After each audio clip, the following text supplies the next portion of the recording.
Hello hi नमस्ते स्वागत छ हाम्रो पूर्वेली किचनमा। आज म आएको छु तपाईहरुको माझमा भेज पुलाउको रेसिपी लिएर आएको छु।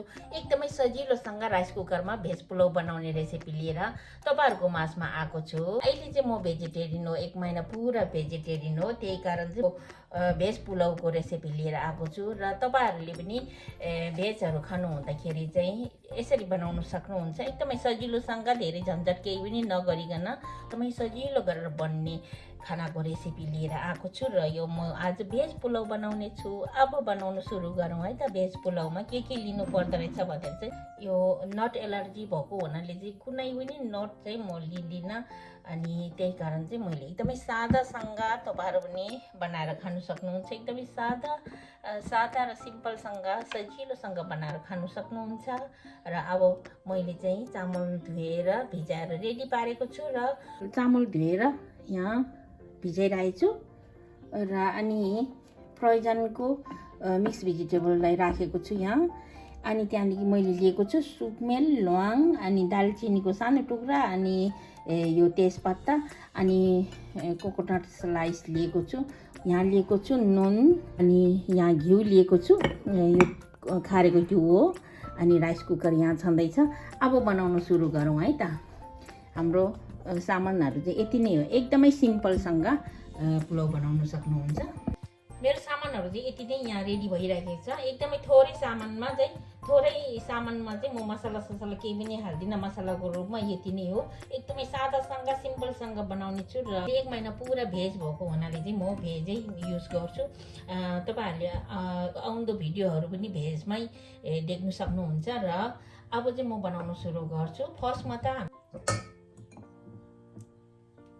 त म घिउलाई हालिदिन्छु। मैले 2 चम्चा घिउ हाले।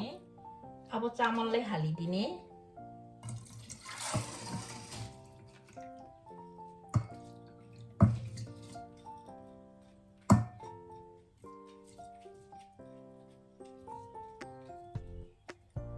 चामल धेरै भिजाउनु हुँदैन। धेरै भिजायो भने चाहिँ चामल चाहिँ खाना पाक्दाखेरि चाहिँ लद्दाको हुन्छ। र अब भेजलाई पनि हालिदिउँ।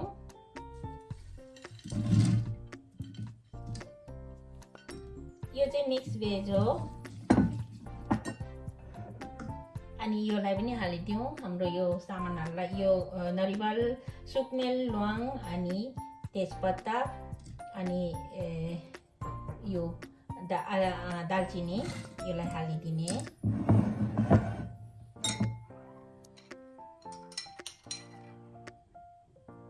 आफ्नो स्वाद अनुसारको नुन थोरै हालिदिने, धेरै नहाल्ने।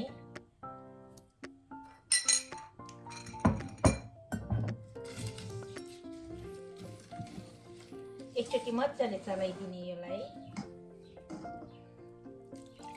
थोरै पानी थोपिदिने। अघि पानी थियो चामलमा। मजाले चलाइदिने। नुन र घिउलाई चाहिँ मजाले सबै ठाउँमा जाओस्।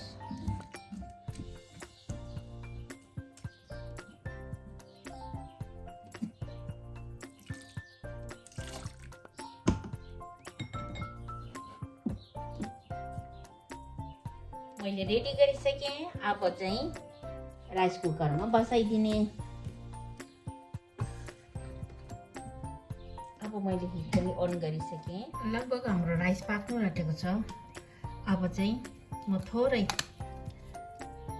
थोरै केसरलाई हालिदिन्छु। धेरै हाल्नु पर्दैन, यो थोरै।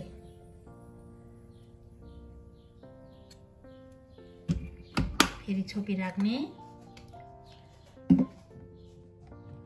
अब हाम्रो पुलाउ हेरौँ है त।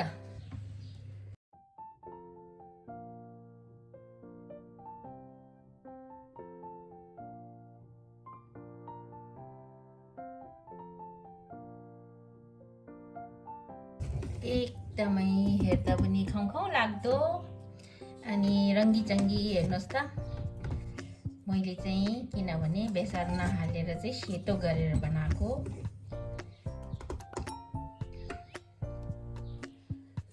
बेसार हाल्यो भने चाहिँ यो तरकारीको कलर चाहिँ बिग्रिन्छ भनेर चाहिँ मैले बेसार नहालेको।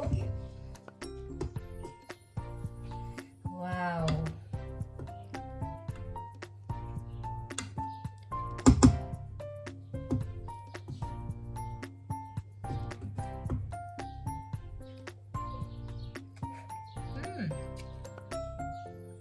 टेस्टी र घिउको बास्ना अनि दालचिनी सुकमेल ल्वाङ यसको बास्ना एकदमै मिठो भएको छ। अनि तपाईहरुले नि प्याक लन्चहरु बनाउनु हुँदाखेरि चाहिँ यसरी नै बनाउनु होला। अनि मैले आलु तरकारी बनाएको छु। अनि आलु तरकारीसँग चाहिँ प्याक लन्च लाने, सादा आलु तरकारी भुट्ने अनि योसँग खाने एकदमै मिठो हुन्छ। ल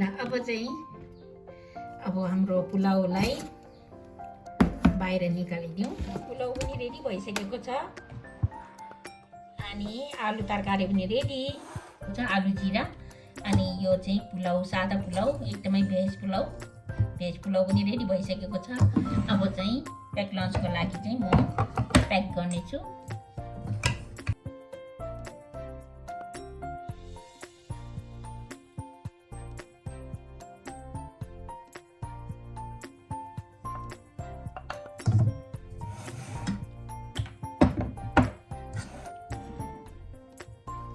यहाँ चाहिँ आलु तरकारी,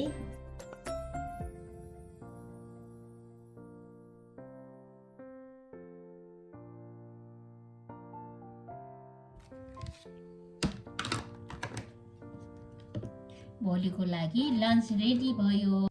अनि तपाईहरुले पनि आफ्नो बच्चाहरुलाई टिफिन र अनि आफू प्याक लन्च आफू ड्युटी जाँदाखेरि प्याक लन्चको लागि चाहिँ यसरी बनाउनु भयो भने चाहिँ एकदमै मिठो हुन्छ र एकदमै राम्रो पनि हुन्छ। एकदमै सजिलोसँग बनाउने तरिका हो यो चाहिँ। तपाईहरुले पनि पक्कै पनि बनाएर खानुहुन्छ होला भन्ने आशा लिएर आजको लागि बिदा लिन चाहन्छु। यदि मेरो भिडियो हेर्नुहुने नयाँ हुनुहुन्छ भने चाहिँ लाइक, शेयर, कमेन्ट, सब्स्क्राइब गर्नु चाहिँ नभुल्नुहोला र तपाईहरुको माया पाइरहेछु, अझै पनि पाओस् भन्ने आशा लिएर अर्को हप्ता फेरि भेटौँला। Bye bye.